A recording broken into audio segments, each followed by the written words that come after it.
ಯಾವುದೇ ವ್ಯವಸ್ಥಿತ ಉಲ್ಲಂಘನೆ ಆಗಿಲ್ಲ. ಪಾರದರ್ಶಕ ರೀತಿಯಲ್ಲಿ ಪರೀಕ್ಷೆ ನಡೆಸಲು ಕ್ರಮ ತೆಗೆದುಕೊಳ್ಳಬೇಕು. ಎನ್ಟಿಎಗೆ ಸುಪ್ರೀಂ ಕೋರ್ಟ್ ನಿರ್ದೇಶನ. 300ರ ಗಡಿ ದಾಟಿದೆ ವಯನಾಡು ಭೂಕುಸಿತದಲ್ಲಿ ಜೀವ ಕಳೆದುಕೊಂಡವರ ಸಂಖ್ಯೆ. ಭೂಕುಸಿತ ಪ್ರದೇಶದಲ್ಲಿ 40 ತಂಡಗಳಿಂದ ರಕ್ಷಣಾ ಕಾರ್ಯಾಚರಣೆ.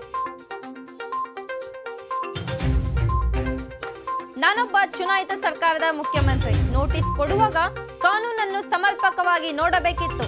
ನೋಟಿಸ್ ವಿಚಾರಕ್ಕೆ ಸಂಬಂಧಿಸಿದಂತೆ ಸಿಎಂ ಪ್ರತಿಕ್ರಿಯೆ. ಒಲಿಂಪಿಕ್ನಲ್ಲಿ ಭಾರತೀಯ ಬಿಲ್ಲುಗಾರರ ಅಭಿಯಾನ ಆರಂಭ. ಕ್ವಾರ್ಟರ್ ಫೈನಲ್ ತಲುಪಿದ ಅಂಕಿತ್ ಧೀರಜ್ ಜೋಡಿ. ನಮಸ್ಕಾರ ವೀಕ್ಷಕರೇ, ಅಕ್ಕ ಟಿವಿಗೆ ಸ್ವಾಗತ. ನಾನು ಶ್ರುತಿ. ವೈದ್ಯಕೀಯ ಕೋರ್ಸ್ಗಳ ಪ್ರವೇಶಕ್ಕಾಗಿ ನಡೆಸಲಾಗಿದ್ದ ನೀಟ್ ಯುಜಿ ಪರೀಕ್ಷೆಯ ಅವ್ಯವಹಾರಗಳಿಗೆ ಸಂಬಂಧಿಸಿದ ಅರ್ಜಿಗಳ ವಿಚಾರಣೆಯನ್ನು ಸುಪ್ರೀಂ ಕೋರ್ಟ್ ಇಂದು ನಡೆಸಿದೆ. 2024ರ ನೀಟ್ ಯುಜಿ ಪರೀಕ್ಷೆಯನ್ನು ರದ್ದುಗೊಳಿಸಲು ಅದರ ಪವಿತ್ರತೆಗೆ ಧಕ್ಕೆಯಾಗುವಂತಹ ಯಾವುದೇ ವ್ಯವಸ್ಥಿತ ಉಲ್ಲಂಘನೆ ಆಗಿಲ್ಲ. ಮುಂದಿನ ದಿನಗಳಲ್ಲಿ ಈ ವಿವಾದಗಳನ್ನು ತಡೆಯಲು ಪಾರದರ್ಶಕ ರೀತಿಯಲ್ಲಿ ಪರೀಕ್ಷೆ ನಡೆಸಲು ಕ್ರಮ ತೆಗೆದುಕೊಳ್ಳಬೇಕು ಎಂದು ಮುಖ್ಯ ನ್ಯಾಯಮೂರ್ತಿ ಡಿವೈ ಚಂದ್ರಚೂಡ್ ನೇತೃತ್ವದ ಸುಪ್ರೀಂ ಕೋರ್ಟ್ ಪೀಠ ರಾಷ್ಟ್ರೀಯ ಪರೀಕ್ಷಾ ಸಂಸ್ಥೆಗೆ ನಿರ್ದೇಶನ ನೀಡಿದೆ. ವಯನಾಡಿನಲ್ಲಿ ನಡೆದ ಭೂಕುಸಿತದಲ್ಲಿ ಕ್ಷಣಕ್ಕೂ ಸಾವಿನ ಸಂಖ್ಯೆ ಹೆಚ್ಚಾಗುತ್ತಿದೆ. ಈಗಾಗಲೇ 300 ಜನ ಮೃತಪಟ್ಟಿದ್ದಾರೆಂದು ಕೇರಳ ಆರೋಗ್ಯ ಸಚಿವೆ ವೀಣಾ ಜಾರ್ಜ್ ತಿಳಿಸಿದ್ದಾರೆ. ಇಷ್ಟೊಂದು ರಕ್ಷಣಾ ಕಾರ್ಯಗಳು ನಡೆಯುತ್ತಿದ್ದರೂ ಇನ್ನೂ 300 ಜನ ನಾಪತ್ತೆಯಾಗಿದ್ದಾರೆಂದು ರಕ್ಷಣಾ ಕಾರ್ಯಾಚರಣೆಯ ಮೇಲ್ವಿಚಾರಣೆ ನಡೆಸುತ್ತಿರುವ ಎಡಿಜಿಪಿ ಎಂಆರ್ ಅಜಿತ್ ಕುಮಾರ್ ಮಾಹಿತಿ ನೀಡಿದ್ದಾರೆ. ರಕ್ಷಣಾ ಕಾರ್ಯಾಚರಣೆಯ ವೇಗವನ್ನು ಹೆಚ್ಚಿಸಲು 190 ಅಡಿ ಉದ್ದದ ತಾತ್ಕಾಲಿಕ ಸೇತುವೆಯನ್ನು ನಿರ್ಮಿಸಲಾಗಿದೆ. ಯಂತ್ರಗಳು, ಆಂಬ್ಯುಲೆನ್ಸ್ಗಳ ಸಂಚಾರಕ್ಕೆ ಅವಕಾಶ ಮಾಡಿಕೊಡಲಾಗಿದೆ.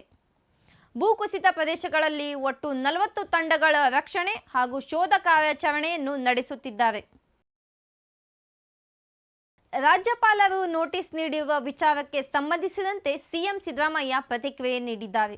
ನಾನೊಬ್ಬ ಚುನಾಯಿತ ಸರ್ಕಾರದ ಮುಖ್ಯಮಂತ್ರಿ. ನನಗೆ ನೋಟಿಸ್ ಕೊಡುವಾಗ ಕಾನೂನು ಸಮರ್ಪಕವಾಗಿ ನೋಡಬೇಕಿತ್ತು.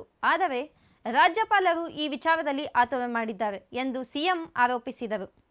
ಅಷ್ಟೇ ಅಲ್ಲ, ಕೇಂದ್ರದಿಂದ ರಾಜಭವನದ ದುರ್ಬಳಕೆಯಾಗುತ್ತಿದೆ. ಇದು ಚುನಾಯಿತ ಸರ್ಕಾರವನ್ನು ಅಸ್ಥಿರಗೊಳಿಸುವ ಪ್ರಯತ್ನ ಎಂದು ಸಿಎಂ ಪತ್ರಕರ್ತರೊಂದಿಗೆ ಮಾತನಾಡುವ ಸಂದರ್ಭದಲ್ಲಿ ಹೇಳಿದರು. ಇಂದು ನಡೆದ ಪ್ಯಾರಿಸ್ ಒಲಿಂಪಿಕ್ನಲ್ಲಿ 16ನೇ ಸುತ್ತಿನ ಪಂದ್ಯದ ಆರ್ಚರಿಯಲ್ಲಿ ಭಾರತ ಲಗ್ಗೆ ಇಟ್ಟಿದೆ. ಅಂಕಿತಾ ಬಕತ್ ಮತ್ತು ಧೀರಜ್ ಬೊಮ್ಮದೇವರ ಮಿಶ್ರ ತಂಡ ಇಂಡೋನೇಷ್ಯಾದ ದಯಾನಂದ್ ಚೊಯ್ಯಿರುನಿಸಾ ಮತ್ತು ಆರಿಫ್ ಪಂಗೆಸ್ತು ಅವರನ್ನು ಸೋಲಿಸಿ ಕ್ವಾರ್ಟರ್ ಫೈನಲ್ಗೆ ಪ್ರವೇಶಿಸಿದೆ. ಮಿಶ್ರ ಜೋಡಿಯು 5-1 ಅಂತರದಲ್ಲಿ ಜಯ ಸಾಧಿಸಿದೆ. ಬಕತ್ ಮತ್ತು ಮೂರನೇ ಸೆಟ್ಗಳನ್ನು ಕ್ರಮವಾಗಿ 37-36 ಮತ್ತು 38-37 ಅಂಕಗಳಿಂದ ಜಯ ಸಾಧಿಸಿದ್ದಾರೆ. ಸಿನಿ ಪ್ರೇಕ್ಷಕರನ್ನು ರಂಜಿಸಲು ಇಂದು 2 ಕನ್ನಡ ಸಿನಿಮಾಗಳು ತೆರೆ ಕಂಡಿವೆ. ನಟ ಅಭಿಜಿತ್ ನಟನೆಯ ಅಡವಿಕಟ್ಟೆ ಹಾಗೂ ಹೊಸಬರ ತಂಡದಿಂದ ಕೂಡಿರುವ ಇಶ್ಕ್ ಸಿನಿಮಾಗಳು ಸಿನಿಮಾ ಮಂದಿರದಲ್ಲಿ ತೆರೆ ಕಂಡಿವೆ. ಅಡವಿಕಟ್ಟೆ ಸಸ್ಪೆನ್ಸ್ ಥ್ರಿಲ್ಲರ್ ಕಥೆಯಾಗಿದ್ದು ಉಮಾ ಎಸ್ ಬಂಡವಾಳ ಹೂಡಿದ್ದಾರೆ.